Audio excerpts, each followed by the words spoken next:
America और चीन के बीच ताइवान को लेकर खतरनाक टकराव तेज हो गया है, जहां अमेरिका की नई सैन्य रणनीतियों पर यूरोप ने भी ऐतराज जताया है। क्या भारत और पाकिस्तान के बीच बढ़ता तनाव ग्लोबल सुरक्षा को फिर से हिला देगा? और रूस यूक्रेन के बीच हुए भयावह विस्फोटों ने शांति वार्ता की उम्मीदों को धराशायी कर दिया है। ऐसे में सवाल ये उठता है, क्या हम एक बड़े ग्लोबल संकट के कगार पर हैं? जानिए आज की सबसे बड़ी और चौंकाने वाली खबरें जो आपके होश उड़ा देंगी।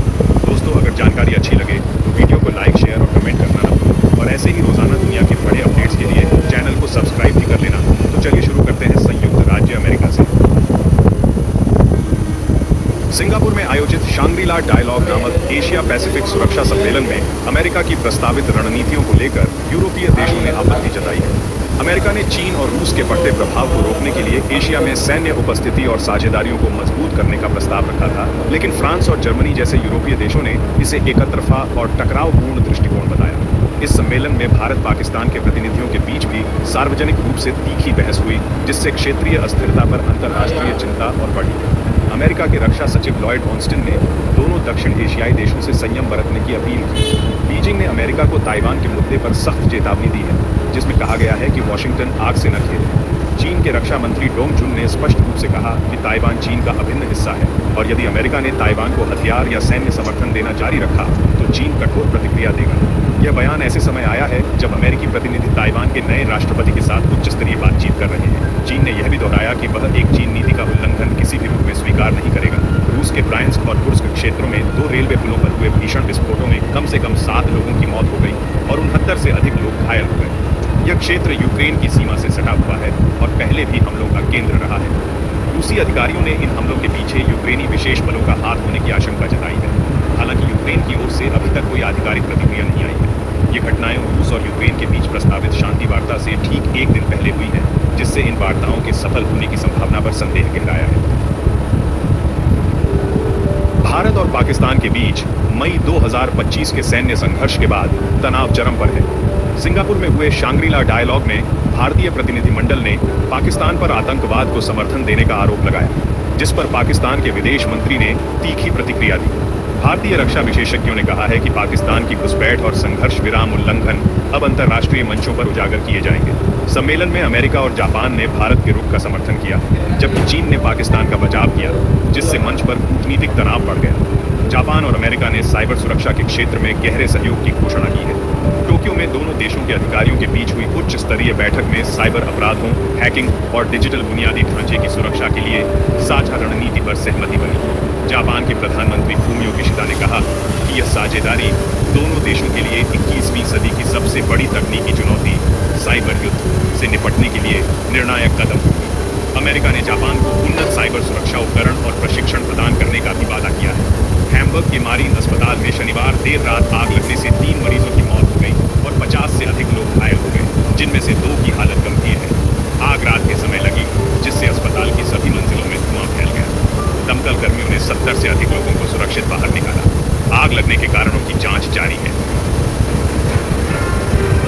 ब्रिटेन ने रूस की यूक्रेन में आक्रामकता के जवाब में $2 बिलियन की पुनः सशस्त्रीकरण योजना की घोषणा की है। इस योजना के तहत 6 नए गोला बारूद कारखानों की स्थापना और हजारों लंबी दूरी की मिसाइलों का उत्पादन शामिल है।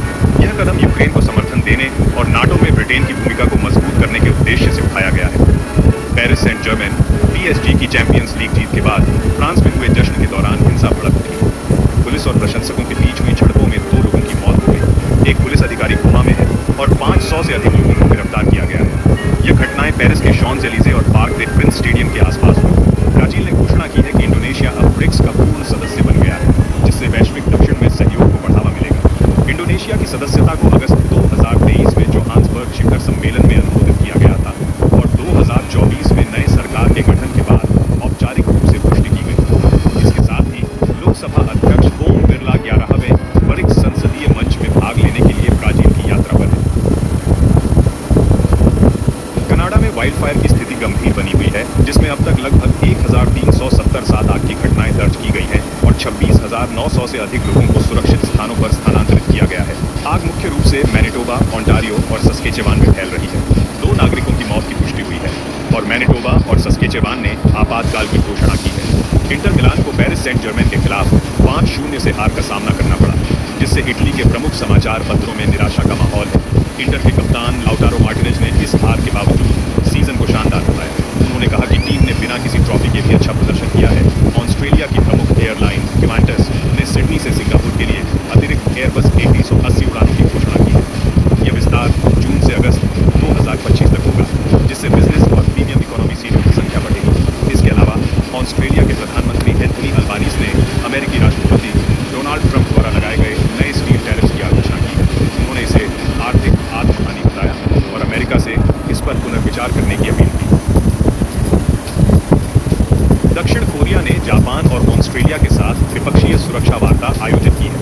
वार्ता में क्षेत्रीय सुरक्षा और सहयोग के मुद्दों पर चर्चा की गई।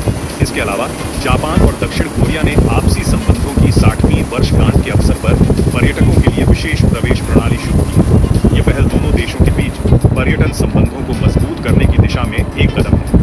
तुर्की के विदेश मंत्री हुसैन अल शेख के नेतृत्व में 6 देशों के उच्च स्तरीय प्रतिनिधिमंडल का रामअल्लाह दौरा इजराइल द्वारा रद्द कर दिया गया है। इस दौरे में सऊदी अरब, संयुक्त अरब अमीरात, कतर, मिस्र, जॉर्डन और तुर्की के विदेश मंत्री शामिल थे। इजराइल ने सुरक्षा कारणों का हवाला देते हुए इस यात्रा को रद्द किया।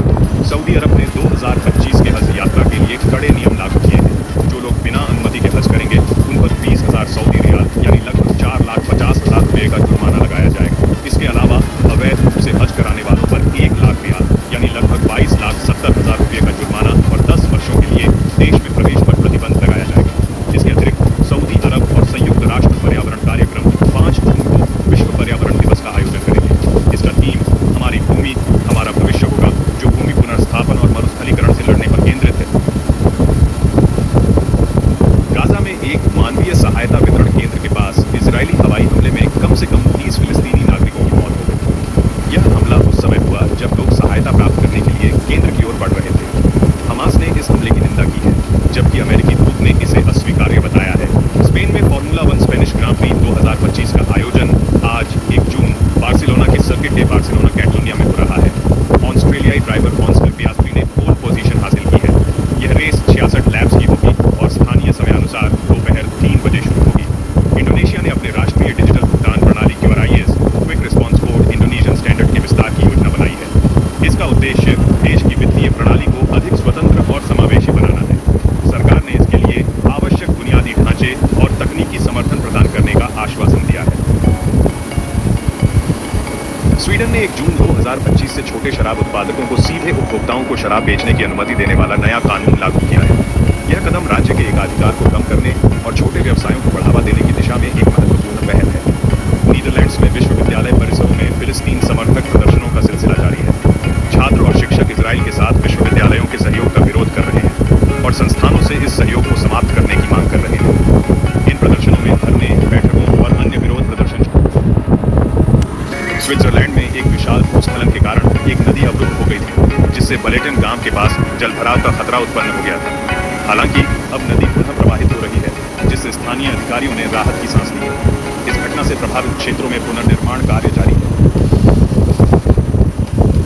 ईरान ने चेतावनी दी है कि यदि यूरोपीय देश संयुक्त राष्ट्र परमाणु एजेंसी की रिपोर्टों का राजनीतिक उपयोग करेंगे तो वह प्रतिशोध करेंगे। ईरान का कहना है कि इन रिपोर्टों में यह दिखाया गया है उसने उच्च संवर्धित यूरेनियम का उत्पादन बढ़ाया है, जो परमाणु हथियारों के विकास की दिशा में एक कदम हो सकता है। भारतीय होटल कंपनी IHCL ने दक्षिण अफ्रीका के सफारी पर्यटन क्षेत्र में कदम रखा है। उन्होंने ताज लायन किंग्स हिलटॉप डेल्टन केव का उद्घाटन किया है, ताज लायन किंग्स बुश लॉज का उद्घाटन किया है और ताज लायन किंग्स रिवर लॉज का उद्घाटन किया है, जो पर्यटकों को लग्जरी सफारी अनुभव प्रदान करेंगे। मिस्र के अलेक्जेंड्रिया शहर में 31 मई 2025 को एक शक्तिशाली असामयिक तूफान आया, जिससे कम से कम 2 लोग घायल हो गए। तूफान के कारण एक इमारत का हिस्सा गिर गया, जिससे सड़कें अवरुद्ध हो गईं और जल भराव की स्थिति उत्पन्न हो गई। सिंगापुर इंडोर स्टेडियम में 27 मई से 1 जून 2025 तक आयोजित 74वें सिंगापुर ओपन बैडमिंटन टूर्नामेंट का समापन हुआ। पुरुष एकल में थाईलैंड के कुनलावुत विदितसार्न ने स्वर्ण पदक जीता, जबकि महिला एकल में चीन की चेन युफेई ने शीर्ष स्थान प्राप्त किया। पाकिस्तान नामक फिनटेक कंपनी पर तुर्की की पापारा कंपनी से जुड़े एक वित्तीय अपराध जांच का दबाव बढ़ रहा है। पाकिस्तानी नियामक संस्थाएं इस मामले की जांच कर रही हैं, जिससे सादा पे की संचालन प्रक्रियाओं पर सवाल